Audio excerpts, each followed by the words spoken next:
જય માતાજી, હર મહાદેવ મિત્રો. મારા જીવનના એક નવા પડાવની શરૂઆત કરી રહી છું ત્યારે જેટલા પણ લોકોએ મને શુભેચ્છાઓ આપી, મને પ્રેમ અને આશીર્વાદ આપ્યો હોય, દરેકનો હું દિલથી આભાર માનું છું.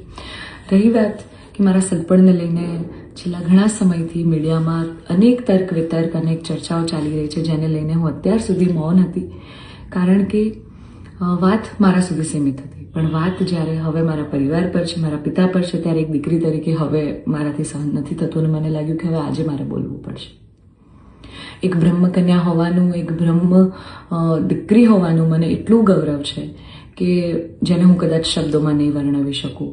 અને હું અહીંયા સુધી પહોંચી છું એના માટે શિક્ષિત અને સમજણી જે બ્રહ્મશક્તિઓ છે, બ્રહ્મ સમાજના લોકો છે, એમનો ખૂબ ખૂબ ફાળો રહ્યો છે મારી આ જર્નીમાં. અને હું તો નસીબદાર છું કે મને 18 વર્ણના લોકોનો પ્રેમ અને સપોર્ટ મળ્યો છે અહીંયા સુધી પહોંચવામાં. મારો પરિવાર તો છે જ, મારી ઢાલની જેમ મારા પિતા છે મારા સપોર્ટ કરવામાં, પણ આપ સૌનો પણ ખૂબ ફાળો છે.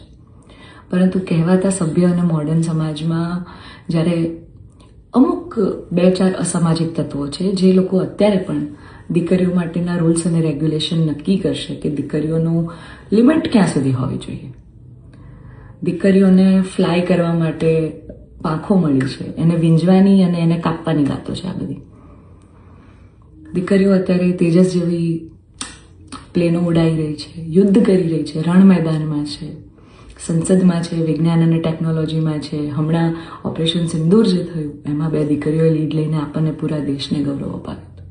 ત્યારે શું 2-4 આવા અસામાજિક તત્વો નક્કી કરશે કે એક દીકરીનો લાઈફ પાર્ટનર ચૂઝ કરવાનો શું એને હક નથી?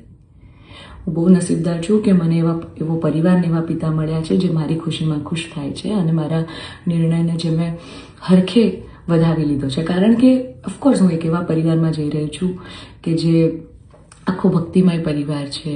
બહુ જ પરિવારના લોકો અને મારો પાર્ટનર મને એટલો પ્રેમ કરે છે કે જેમને હું જે છું, જેવી છું, જે પણ છું, મને ખૂબ આદરથી, સત્કારથી એ લોકો સ્વીકારી છે.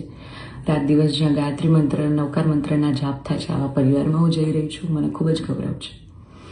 એટલે હું તમામ બ્રહ્મ શક્તિઓ, સમજણી અને શિક્ષિત જે લોકો છે, બાકીના લોકોના મગજમાં નહીં ઉતરે કદાચ આવા, પણ જે લોકો શિક્ષિત છે, સમજુ છે, એ લોકોને હું નમ્ર વિનંતી કરું છું કે આવા 2-4 જે અસામાજિક તત્વો છે ને, કે જે દીકરીઓની પાંખોને કાપવાની વાતો કરી રહ્યા છે, પ્લીઝ એને સમાજમાંથી દૂર કરો, નકર આપણો સમાજ ક્યાંયનો નહીં રહે.